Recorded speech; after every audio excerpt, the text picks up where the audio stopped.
महाभारत के युद्ध का 17वां दिन निर्णायक और ऐतिहासिक था। यह वह दिन था जिसका इंतजार युद्ध की शुरुआत से किया जा रहा था। अर्जुन और कर्ण के बीच अंतिम और भयंकर टकराव।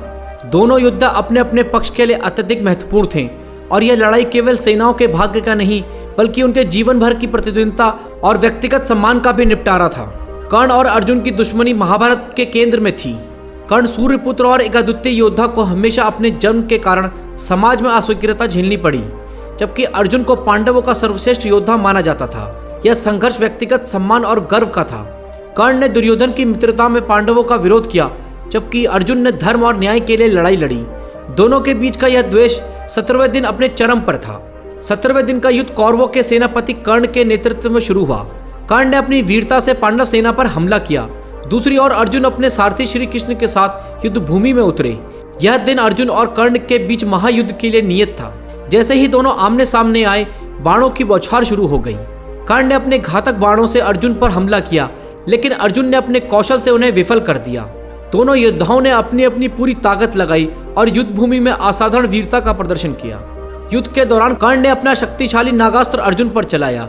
यह अस्त्र इतना घातक कि अर्जुन को निश्चित रूप से मार सकता था, लेकिन श्री कृष्ण ने अपनी सूझबूझ से अर्जुन के रथ को थोड़ा जमीन में धंसा दिया, जिससे नागास्त्र अर्जुन के सर के ऊपर से निकल गया। यह श्री कृष्ण के मार्गदर्शन और अर्जुन के भाग्य का प्रतीक था।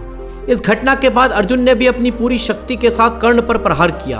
उनके बाणों ने कर्ण के रथ को क्षतिग्रस्त कर दिया, लेकिन कर्ण ने अपने कौशल और धैर्य से युद्ध जारी रखा और अर्जुन के हर आक्रमण का सामना किया।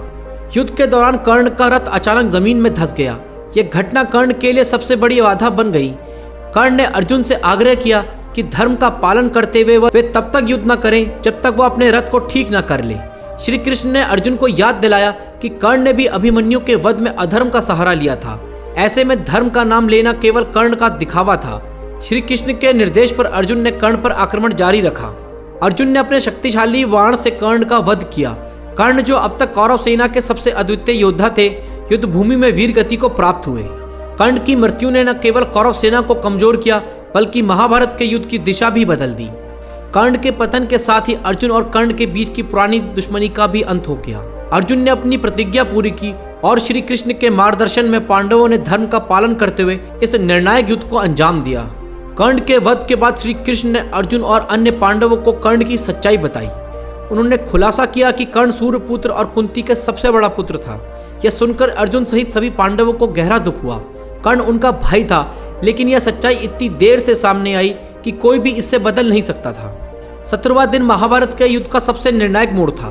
कर्ण के वध के बाद कौरव सेना का मनोबल पूरी तरह से टूट गया। दुर्योधन को यह समझ आ गया था कि उसकी जीत की अंतिम उम्मीद भी समाप्त हो गई है। पांडव पक्ष ने 17वें दिन निर्णायक बढ़त हासिल कर ली और युद्ध का अंत अब निकट था। कर्ण के पतन के साथ कौरव पक्ष की हार निश्चित हो गई थी।